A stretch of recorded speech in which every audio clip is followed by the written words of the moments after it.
most children can be a little self-centered. We 4 kids, of course, were an exception to that. But even we didn't think too much about Mom's prior life before our beginning. Mom was and is a New York girl, born in the Bronx in 1916. And before her mom, Aurelia, and dad, John Joseph Clune, were finished growing their family, Hollie had a sister, Miriam, and 2 brothers, Jack and Gary. And at some time in their life, a French poodle named Jerry. Don't hear much about Jerry. Times were tough. Within a few months of her father's death, her 19-year-old sister, Miriam, died of meningitis. Hollie was 16. The family had some good years in Elmsford, New York, near Tarrytown. But now Aurelia, a registered nurse, was a single parent with 3 kids, of whom Gary needed some dry Colorado air. So in 1937, the Clune family, minus Jack, who had just gotten married, headed west to Colorado Springs, passing through Dust Bowl, Kansas, carpeted with dirt, sand, and grasshoppers. Our Kansas friends know things have improved a bit since. The story of their arrival in Colorado Springs at Pikes Peak or Bust rodeo time, seeing a horse-drawn wagon and Frontier Day actors is a family classic. Aurelia, Mater, as we called our grandmother, issued the following memorable statement. Jesus, Mary, and Joseph, what sort of place have we come to? As time passed, the Clune family settled into the community that by now seemed a little less wild western, even if it fell short of sophisticated New York City. Gary, the youngest of the kids, attended school in Canyon City and Mater returned to the nursing profession. Hollie got a job at Alexander Film, a well-known company specializing in making advertisement films. One of the important people at Alexander Film, the boss's son, as the story goes, became quite interested in the redhead from New York. But she was more intrigued by a man named Elmer. Elmer John Griebel was a graduate of St. Mary's High School and Colorado College. His sense of humor, charm, and good looks no doubt helped him beat the competition. But Mom gave us one more hint about the suitor's advantage. He was very generous at Mass when the collection basket came around. Anyway, when he proposed, Hollie said yes, and in June of 1941, they were married at Rosary Chapel in Cascade.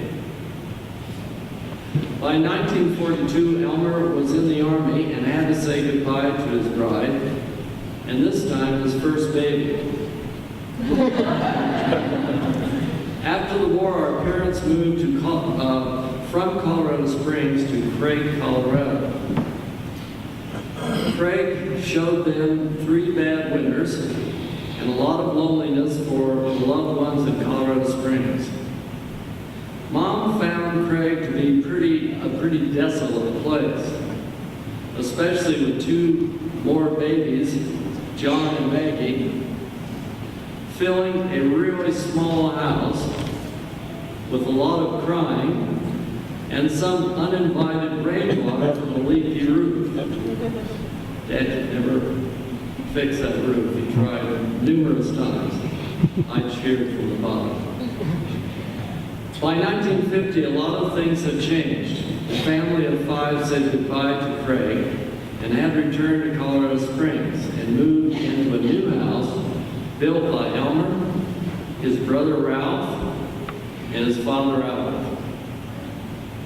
That house at 1609 South Wasatch was a great place in which to grow up.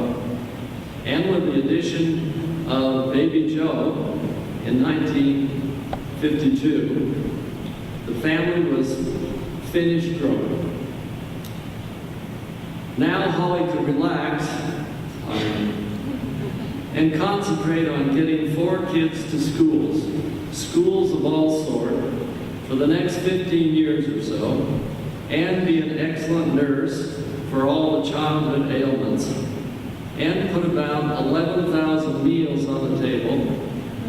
The budget of a drywall contractor, Dad's new profession, did not allow for restaurants. Not even a new eating place called McDonald's. No happy meals. But very happy meals at 1609. Mom and Dad, but mostly Mom, kept all of our feet on the straight and narrow. But thankfully, by 1961, 2 of the feet, on which I'm standing, could be pointed towards college.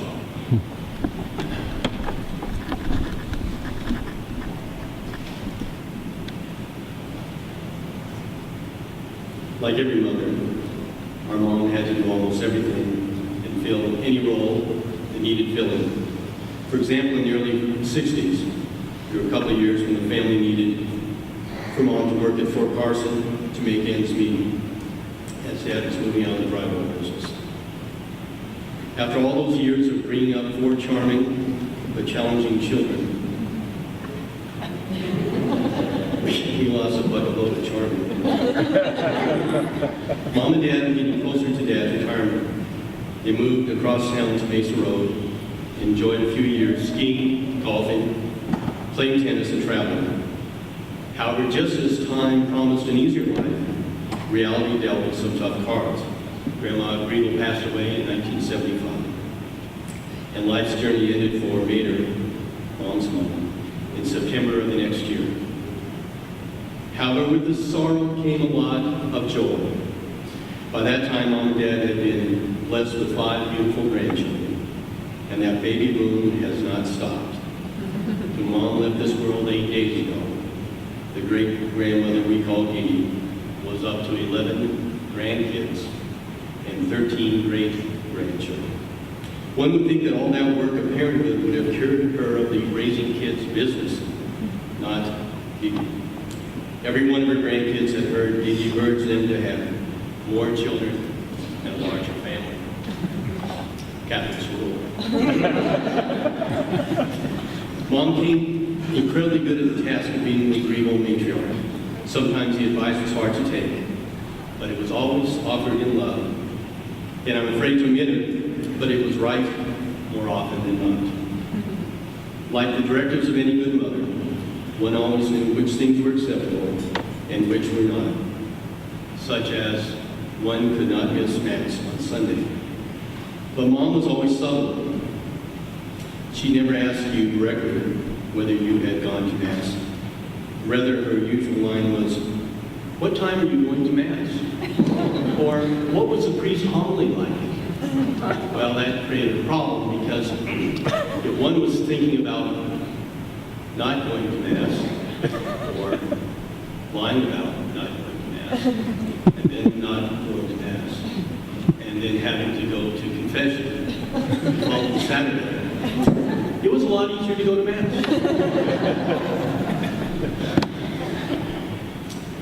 And watch out, David Letterman. One was never to wear white socks to church. She would be pleased to know that I certainly am not wearing white socks today. I'm not wearing any socks. In addition to all the things a good mother has to do, Mom was a talented and multifaceted lady.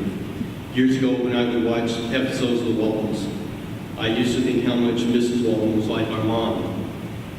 But I'm sure that Olivia Walton couldn't look as Audrey Hepburn-ish as our mom did one day, and then be a good enough sport to go camping at a high mountain lake and fix us a breakfast on that old coal and stove the following day.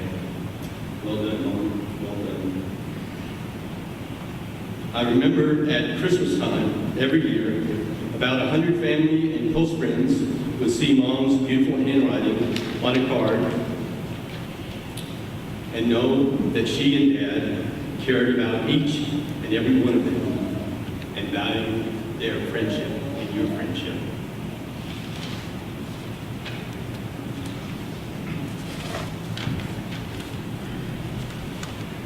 In many good books, it is the final chapter that resolves the story's primary question, that most clearly defines the hero or heroine's character or virtue, and that teaches us, the readers and observers, the lesson to be learned.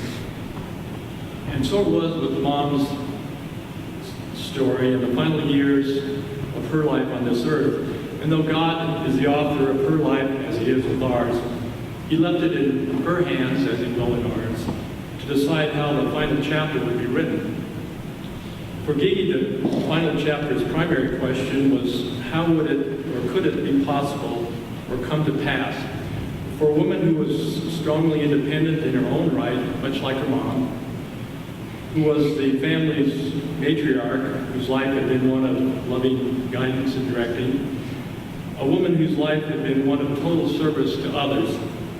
How could she come to grips first with the sad fact that the hands of time had slowly and methodically taken away from her ability to be independent, to manage even simple tasks, and to be present to all of us, to be the family's governess? How could she or would she surrender that control? Would she allow others to be of service to her?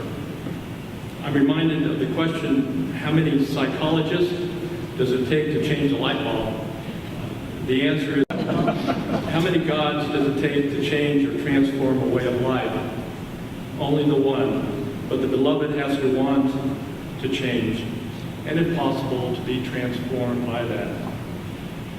In preparing my thoughts, I'm reminded of a song Susan and I sing quite regularly at church. It's called the Servant Song.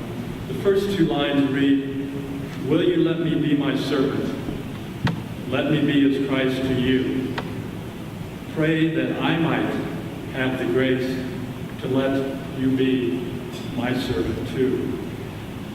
The wonderful and final episode of Mom's life was that during the last years of her life, which included the last few of Dad's on earth as well, she allowed in both mind and heart to not only make the change required by the circumstances that Mother Nature had imposed, but to embrace it and be transformed by it. She did it in typical Gigi fashion with grace and elegance. Our heroine's virtue: always be open to God's graces. Be open to God's graces and he will respond. And he did respond. He blessed her with many who were ready, willing, and able to be good and faithful servants, persons who she already trusted and loved, and those who she would come to trust and love. Persons who really made that little home of hers under the shadows of Pikes Peak, where she was able, as she had always hoped she would be, to spend the final days of her life. People who carved out on that ground, sacred ground. The top of the list of those folks would be my brother Joe, who tirelessly committed his time, effort, and spirit during the past 6 years, if not more, to both Mom and Dad to supervise and participate most actively in their care and management of their household. Thank you, Joe. Joe's wife, Pam, and their children, Annie, Emily, and Joseph, who were always ready at a moment's notice to come off the bench and do what was needed to keep Gigi safe and secure. My brother and sister Garrett and Mag, who also committed many hours to my mom during her final days. To Catherine, who helped herd the cats with her scheduling and the days that she spent as well with Gigi. The care providers of Good Life Senior Care, Peter, Marcia, and Marissa, who administered and orchestrated caregiving assignments, and of course, the caregivers themselves. Sherry, who became a true companion and friend, Teresa, a good and faith-filled servant who walked with Mom at the very end of her days with prayer and companionship to the threshold of the day of the door to eternal life. To Elaine, Laura, Patty, Julia, Debbie, Patsy, all of whom demonstrated a true calling to this wonderful ministry, as well as the nurses and team members of hospice. To Father Mark, who came to see Mom on many occasions to administer the sacraments and to spend time with her above and beyond just that function. And each of them did as the servant song inspires us to do and say. I will hold the Christ light for you in the nighttime of your fear. I will hold my hand out to you. Speak the peace you long to hear. The final chapter of Mom's life on earth has been written, but the book remains open for all of us for the lessons learned, to be celebrated and taken to heart, of a life well lived, of virtue, of grace, of transformation, of caring, and perhaps most of all, the remembrance that we are pilgrims on a journey. We are brothers and travelers, sisters on the road. We are here to help each other walk the mile and bear the load.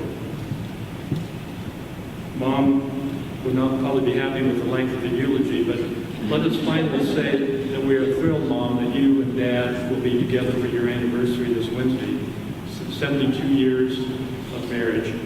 But all of us on this side of heaven are sure going to miss you.